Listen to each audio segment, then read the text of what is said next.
Good morning students. Class 4th Hindi part 2 Tenali Raman की कला, उसके बारे में हमने पढ़ा था। आप पेज नंबर 8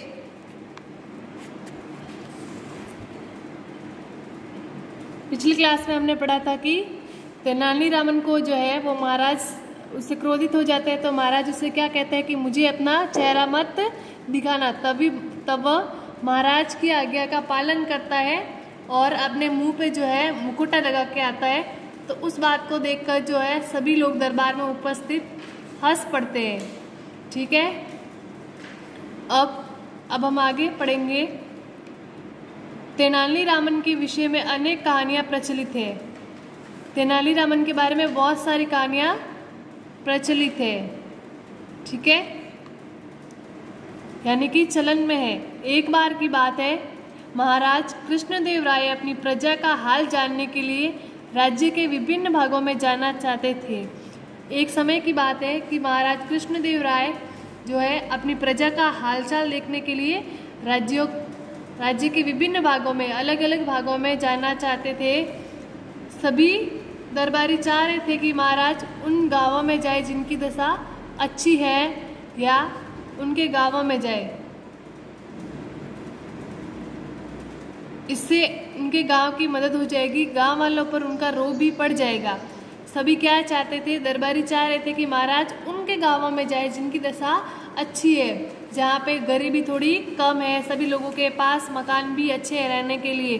तो सभी दरबारी ऐसा चाहते थे कि वे उनके गांवों में जाए जहाँ पे उनकी दशा अच्छी है, ताकि उनके गांवों का जो है उनके गांव वालों को मदद भी मिल जाएगी और उनके गांव का जो रोब है वो भी अच्छा दिख जाएगा उन पर, राजा पर। एक मंत्री बोला, महाराज इस बार आप मेरे गांव चलिए। तभी एक मंत्री बोला कि महाराज आप इस बार मेरे गांव चलिए। महाराज सोचने लगे कि आखिर किस गांव में जाया जाए। अब महाराज सोचने लगे कि अब मैं किसके गांव में जाऊं। उन्होंने तेनाली रामन की ओर देखा। तेनाली रामन ने कहा, महाराज आपका हाथी जिधर ले जाए उधर ही जाइए। महाराज कि आपका हाथी जिधर ले जाए आप उधर जाइए। तेनाली रामन की बात सुनकर सभी को बड़ा आश्चर्य हुआ। सभी ऐसे एक दूसरे को देखने लगे कि ये क्या बात कर रहा है कि हाथी जिधर ले जाए उधर चले जाइए। दूसरे दिन महाराज हाथी पर सवार होकर चल दिए। फिर दूसरे दिन महाराज ने क्या हाथी पर बैठे और राज्यों का दौरा करने के लिए निकल पड़े। कुछ और लोग भी थे उनके साथ में, उनके मंत्री वगैरह थे। चलते चलते हाथी ऐसी जगह पहुंचा जहाँ के लोग बहुत गरीब थे। फिर थोड़ी देर बाद चलने के बाद हाथी एक ऐसी जगह पे पहुंचा जहाँ पे गांव में बहुत ही गरीब लोग रहते थे। उनकी हालत देखकर महाराज बहुत दुखी हुए। उनको ऐसी गरीबी, बीमारी वगैरह ऐसे देख के महाराज को बहुत ही दुख हुआ।